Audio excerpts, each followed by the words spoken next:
It was supposed to be just another ordinary night.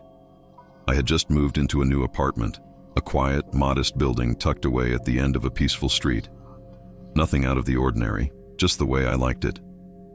By the time I finished unpacking, it was nearing 11:30 p.m. I remember how calm it felt, the kind of silence that blankets everything in a strange comfort. I plopped down on my couch, letting the exhaustion sink in, and started aimlessly scrolling through my phone, letting the soft hum of the refrigerator and the occasional creak of the old building fill the background. But then, I looked up. Just a casual glance out the window, and that's when everything changed.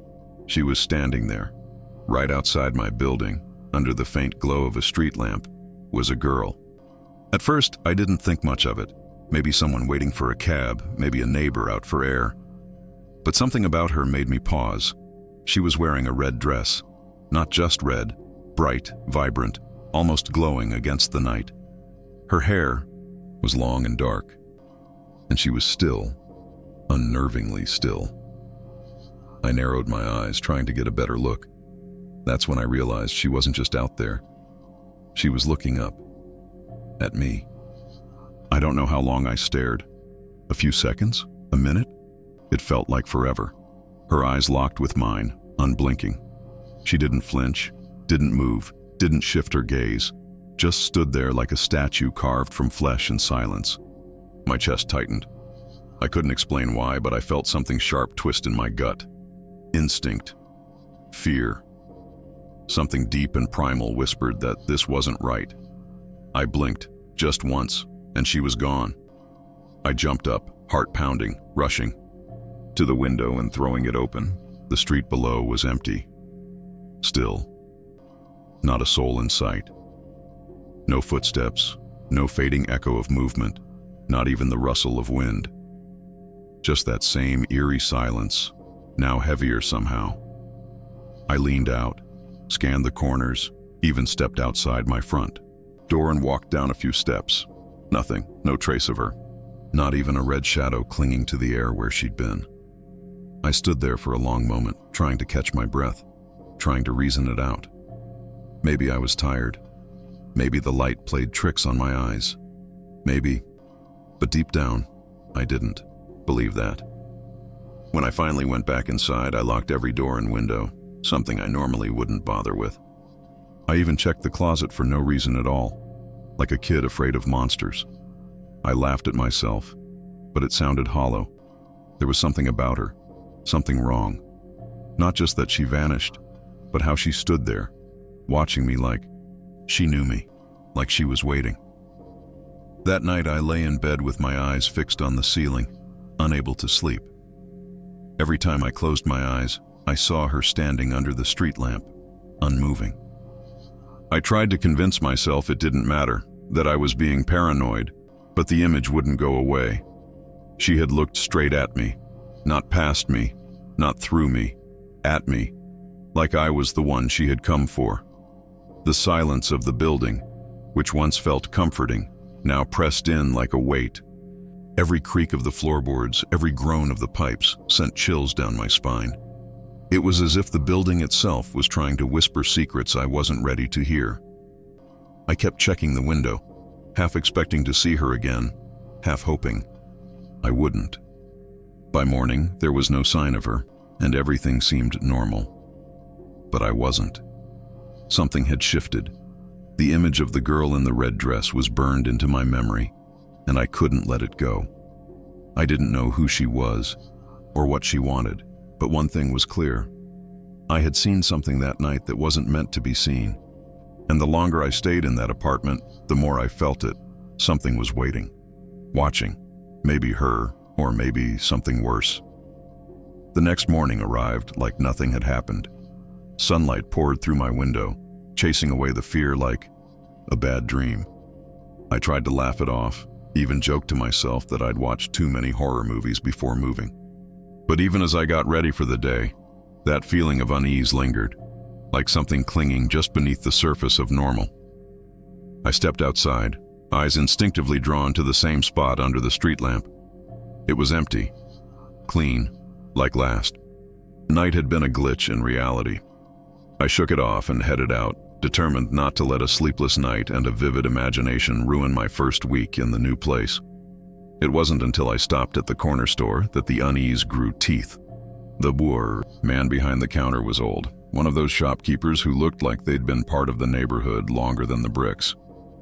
He greeted me politely, his eyes crinkling behind thick glasses. We chatted briefly, the kind of small talk strangers use to be polite. I casually mentioned the girl I saw last night, partly to gauge if he'd think I was crazy, partly hoping for some logical explanation. His smile faltered.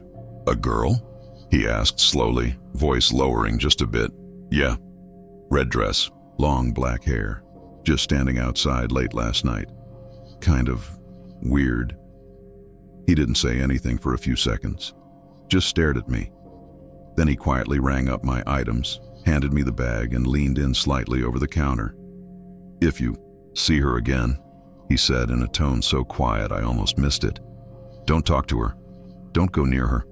Don't even look too long." I blinked, unsure how to respond. "Why? You know her?" His jaw clenched, and he looked toward the window, as if checking the street outside before answering. "People around here don't mention her much, but some have seen her. Not all of them stayed sane afterward." I forced a laugh, trying to keep things light. "You're serious?" He didn't smile. "You'll be better off pretending you never saw her." I left the store with a chill crawling up my spine, the kind no amount of sunlight could chase away. Was he trying to scare me, playing along with a local urban legend? Or did he really know something? I kept glancing over my shoulder the whole walk home, expecting to see that flash of red. But the streets were quiet. Back in my apartment, I couldn't focus. Every sound made me jump, the pipes rattling, the buzz of the fridge, my phone buzzing. Normal things suddenly felt loaded, like they were part of something bigger I couldn't see. I looked out the window again. No one was there. But it was broad daylight. Maybe she only came at night. Later that evening, I decided to Google it, just out of curiosity. Girl in red dress, urban legend, ghost sightings, anything that might explain what I saw or what the shopkeeper meant. I found dozens of stories, forums filled with people claiming to have seen a woman in a red dress appearing late at night, always watching from a distance. The stories weren't identical, but eerily similar. Some said she was the spirit of someone wronged. Others claimed she wasn't a ghost at all, but something else. A warning, a sign, or worse, a collector. One story stuck with me. A man who claimed he saw her 3 nights in a row. By the 4th night, he disappeared. Police never found him. His apartment was untouched, door locked from the inside, but the last entry in his browser history was chilling. Why does she keep watching me? I shut my laptop and stared into the darkness of my room. It felt like the temperature dropped instantly. I wasn't just scared now. I was being pulled into something I didn't understand. She hadn't just been a fluke, she was real. And someone had warned me for a reason. That night, I couldn't sleep. I didn't want to. Every hour, I peeked through the blinds, watching the street below. And around 2:30 a.m., I saw her again. Same red dress. Same long black hair, same stillness. But this time, she wasn't under the street lamp. She was closer, just across the street. Still staring up, still watching. I backed away slowly from the window, my heart hammering so loud I thought it would echo off the walls. The shopkeeper's words repeated in my mind. Don't talk to her. Don't go near her. Don't even look too long. But it was already too late. I had seen her twice now. I had already looked too long. And somehow, I knew. She was getting closer. The next day, the air felt heavier, as if something unseen had shifted in the atmosphere. My thoughts kept circling back to the girl in the red dress. The way she stood so still.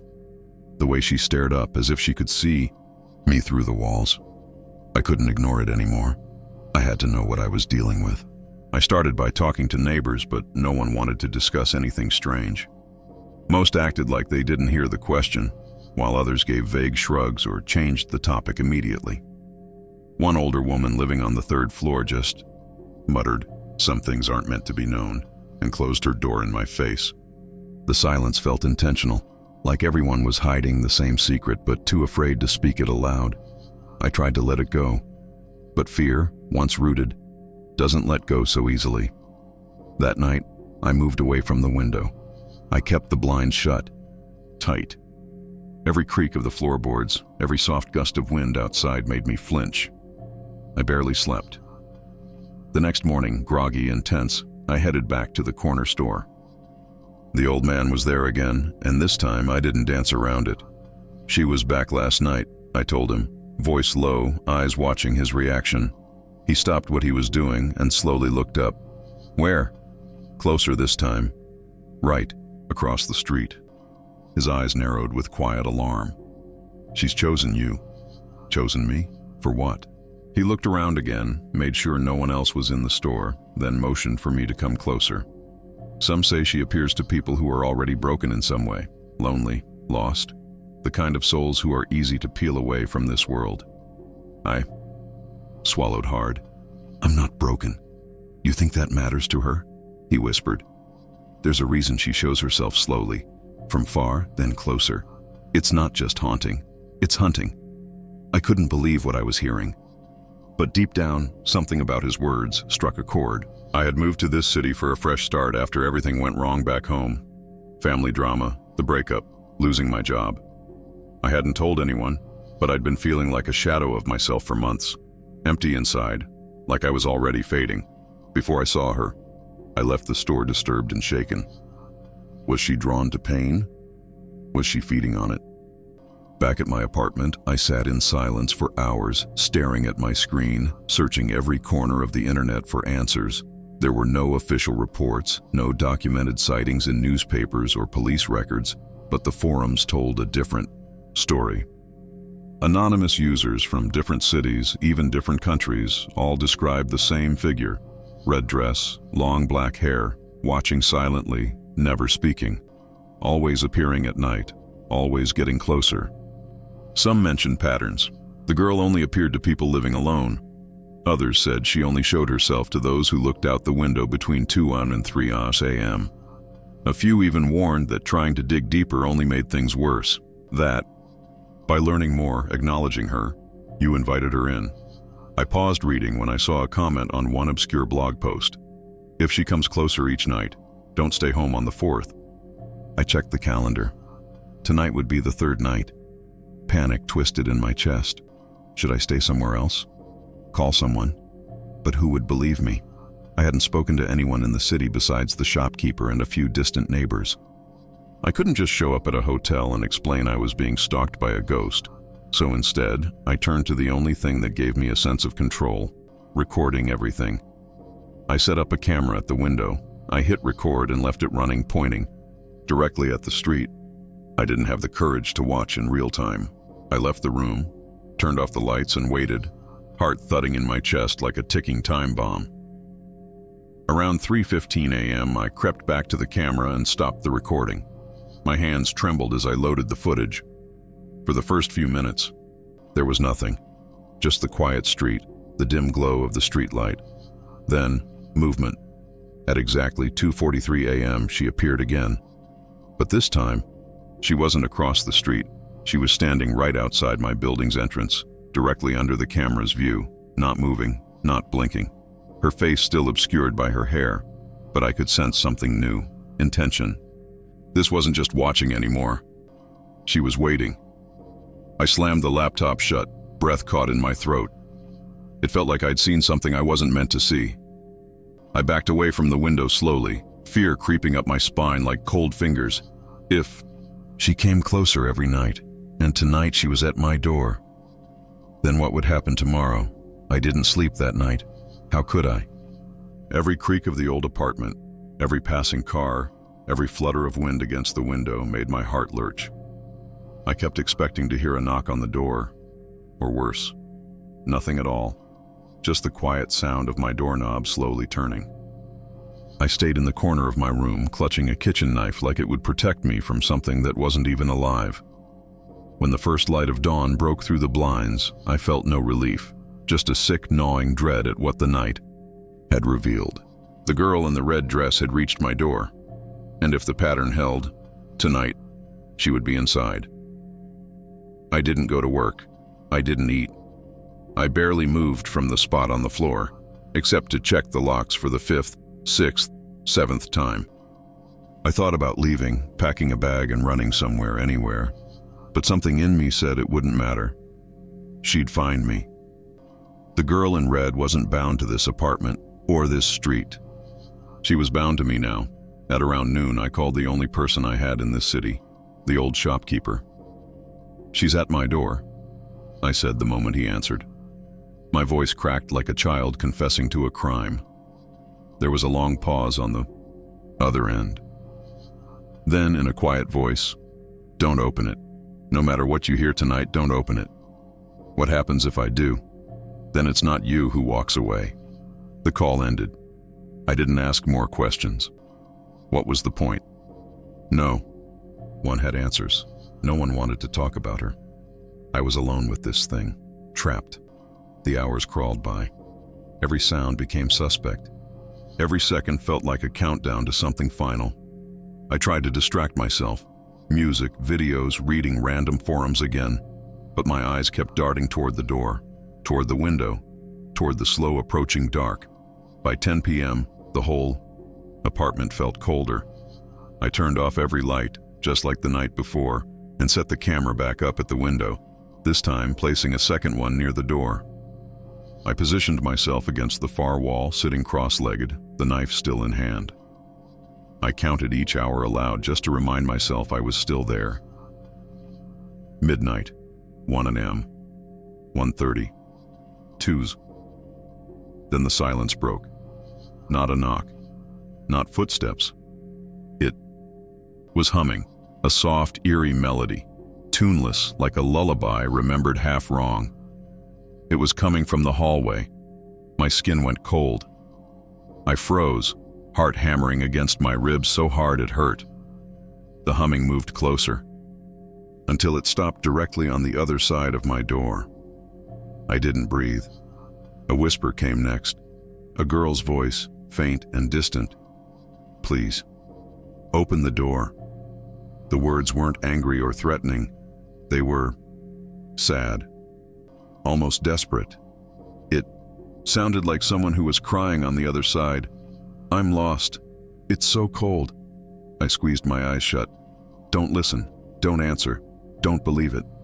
But then, my phone buzzed. A message. "Unknown number. Why won't you help?" "Me?" Attached, a photo of my apartment door, taken from the hallway. I dropped the phone. That's when I heard it, the handle turning. I lunged for the door and twisted the lock just in time. It rattled once, then stopped, and then silence. I backed away again. Minutes passed. I didn't dare move.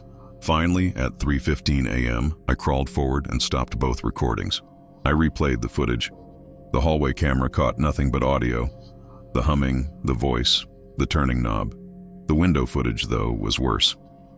At 2:47 a.m., the camera picked up a figure, but not at the building entrance this time. She was inside. She was standing directly outside my apartment door. The hallway was dim, lit only by the flickering bulb, but you could see her outline perfectly. The red dress, the hair, the stillness. She didn't knock. She just stood there, watching, listening, waiting. And then, she looked up at the camera. Not directly, but enough to show a face. Pale, hollow, eyes black like burnt holes. She smiled, shut the video off and vomited into the kitchen sink. My hands wouldn't stop shaking. I didn't sleep after that. I didn't even sit. I stood in the corner of my kitchen until the sun rose again. I packed a bag and left that day. Left everything. Didn't even take the laptop. I never went back. But sometimes, when I'm alone in a new place, I still hear her. The soft humming, far in the distance. A reflection in the window that doesn't quite match mine. A message, from a number with no contact. "Why did you leave me?" And sometimes, I look outside and I see red.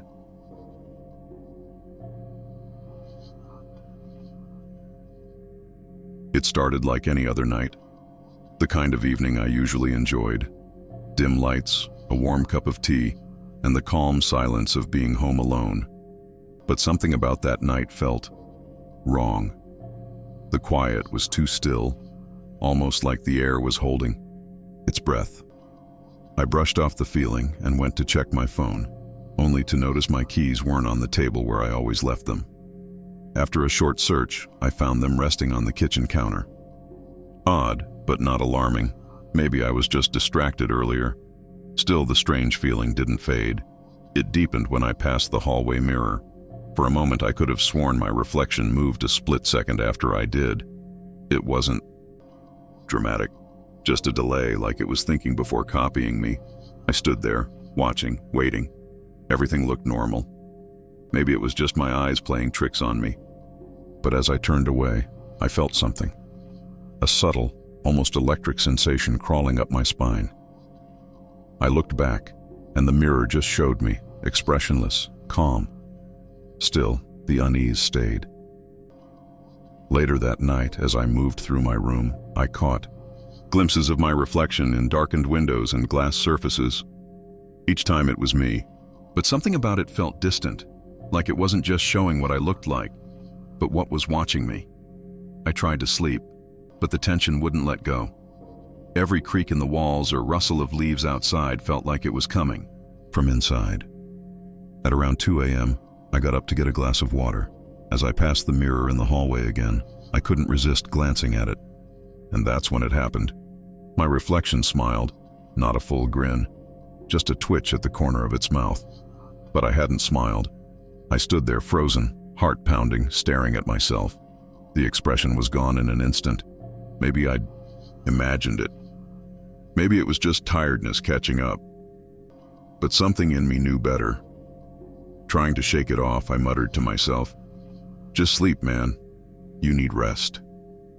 I forced myself to look away and continued to the kitchen. The water was cold, refreshing, but I didn't feel any better. The silence was pressing now, almost alive. I walked back toward my room, and as I passed the mirror a second time, I didn't even glance at it. I didn't want to know. But just as I reached my bedroom door, I heard it, a faint whisper, like someone breathing behind the glass. Turned slowly. The mirror was still, but this time my reflection wasn't facing me. It was turned, ever so slightly, as if it had been looking down the hallway, watching me walk away. I felt paralyzed, every instinct in me screaming to run, but I didn't. I stepped toward the mirror, hesitant, trying to convince myself it was just my imagination. I reached out slowly, fingertips brushing the cold glass, and then my reflection blinked, but I didn't. I stumbled back, heart slamming in my chest. It was real. Something was wrong, deeply wrong. I backed into my room and closed the door, pressing my weight against it like something might follow me in. I didn't sleep after that. I stayed up, lights on, watching the door, waiting. By morning, I looked like a ghost, pale, eyes sunken, nerves frayed. I told myself that daylight would make everything feel normal again, that whatever happened last night could be reasoned away under the sun. But the sunlight didn't help.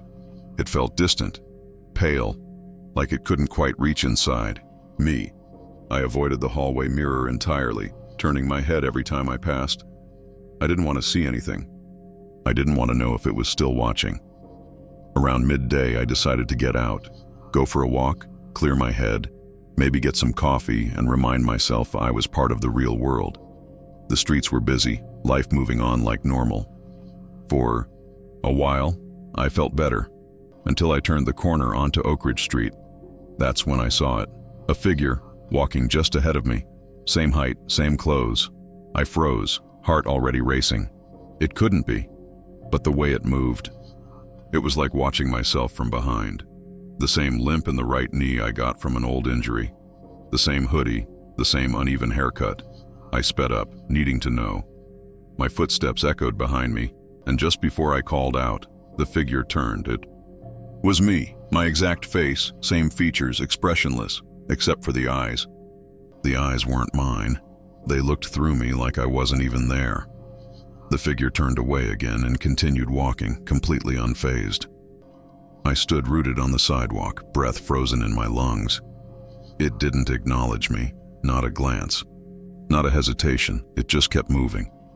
I don't know what made me follow it, curiosity, fear, or something deeper. Maybe I needed proof that I wasn't going insane. Maybe I needed to know if it was real. I trailed behind it, keeping my distance as it turned into side streets, weaving through neighborhoods I didn't usually walk through. And then, without warning, it turned into a narrow alley and disappeared behind a sharp corner. I followed, but when I turned that same corner, the alley was empty. It was gone. I stood in the empty alleyway, heart thudding in my chest, eyes darting from wall to wall. There was no door, no gate, no place the figure could have vanished to. And yet, it was gone. A sudden chill wrapped around me like a noose. I turned to leave, my steps quick and unsteady, but something made me pause. There, at the far end of the alley, was a mirror, just standing there, alone, tall, like it had been waiting. My stomach dropped. It looked old, cracked at the edges, propped up against the brick wall like someone had left it behind. But as I stepped closer, I realized this mirror wasn't like any ordinary one. It didn't reflect the alley. It reflected me, yes, but not now. Not what I was, what I had been. My reflection in that glass looked exhausted, hollow-eyed, lips trembling. With confusion, exactly how I had looked the first night all this started. I hadn't looked like that in hours, but there it was, a version of me trapped in an earlier moment, caught like a photograph that could blink. Then, it moved. Slowly, the reflection straightened, the eyes darkened. It began to smile, wide, wider than humanly possible. And then it raised its hand, not mirroring mine, but acting on its own, and pressed its palm against the glass from the inside. I took a step back. Behind me, I heard footsteps, bare, slow, deliberate. I turned sharply, no one. When I looked back at the mirror, the reflection was gone, not faded, gone, and then the glass began to fog from the inside. Suddenly, a cold hand touched my shoulder. I spun around, and there I was, that thing, standing inches from me, same face, same clothes, same crooked scar on my chin. "Your turn," it whispered. I blacked out. When I came to, I was at home, in my bed. Morning sunlight bled through the curtains. Everything looked normal. I rushed to the mirror in the hallway. My reflection looked back. But something was wrong. It was perfect, too perfect. No twitch, no lag, no emotion. Just me, frozen, smiling. I screamed, but only my voice echoed in the hallway. And my reflection? It didn't.